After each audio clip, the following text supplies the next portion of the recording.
Cool and what 2 రెండు ఒకే రోజు release కాబోతున్నాయి. సో దాని టికెట్ కాస్ట్ చూస్తూ ఉంటే 500 దాకా పెంచేశారు మన తెలుగు రాష్ట్రాల్లో. మీరేమనుకుంటున్నారు? నేనేమంటే మ్యాన్ ఆఫ్ ద పవర్ అని ఒక ఆర్టిస్ట్ ప్రకారం ఆ రేట్ పెరుగుతుంది. ఇండస్ట్రీలో హీరో రెమ్యునేషన్ ప్రకారం పెరుగుతుంది. అంటే అది వార్ 2 అని హృతిక్ రోషన్ జూనియర్ ఎన్టీఆర్ సినిమా అది. అంటే ఈరోజు జూనియర్ ఎన్టీఆర్ వరల్డ్ లెవెల్కి వెళ్ళిపోయాడు. దాంట్లో నేషనల్ ఆఫ్ ద హీరో అయ్యాడు జూనియర్ ఎన్టీఆర్. కానీ రజనీకాంత్ అప్పుడే నేషనల్ ఆఫ్ ద హీరో అయ్యాడు. ఎందుకంటే రజనీకాంత్ గారు ఆయన భాషతోనో లేదంటే తన హీరోయిజంతోనో అప్పుడే నేషనల్ హీరో అయిపోయాడు. మరి ఇప్పుడు ఆయన మంచి కూలీ అనే సినిమా తీస్తున్నాడంటే ఆ టైటిల్తోనే ఆ సినిమా హిట్ అవుతుందనే ఒక నమ్మకం వచ్చింది. ఎందుకంటే labour of the love society అని ఒక కాన్సెప్ట్ ఉంది మనకి.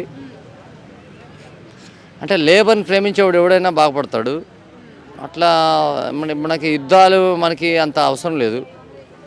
కూలీ అనే సినిమా ఆ టైటిల్తోనే హిట్ అవుతుందనే ఒక కాన్సెప్ట్తో ఆ రేంజ్ పెరగవచ్చు. మరి ఆ టికెట్ కాస్ట్ అంత పెంచారు కదా, మరి ప్రతి ఒక్కరు వెళ్ళగలిగేటట్టు లేదు కదా, మరి ఫ్యాన్స్ తప్ప మరి మిడిల్ క్లాస్ ఫ్యామిలీస్ వెళ్ళేటట్టు లేదు కదా. 500 అంటే ఆలోచిస్తారు కదా.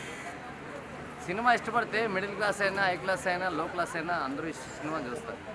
మరి కాస్ట్ పెంచడం వల్ల దానికి మైనస్ లేదంటారు మూవీకి? కాస్ట్యూమ్తో సంబంధం లేదమ్మా సినిమాకి. ఇప్పుడు నాకు ఇష్టం, నేను పవన్ కళ్యాణ్ సినిమా చాలాసార్లు చూసా, 500 పెట్టి చూసా. నేను పవన్ కళ్యాణ్ ఫ్యాను బేసిక్గా. నేను సినిమాని 500 పెట్టి టికెట్ చూసిన సందర్భాలు కూడా ఉన్నాయి. అలా సినిమా చూసే వాళ్ళు ఉంటారు ప్రేక్షకులు.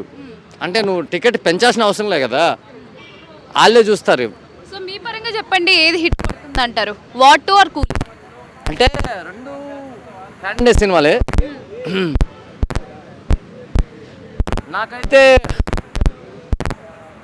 ఉన్నమాట చెప్తున్నా, కూలీ సినిమా ఇస్ ద టాప్ 1 అవుతుంది అనుకుంటా. Okay, thank you.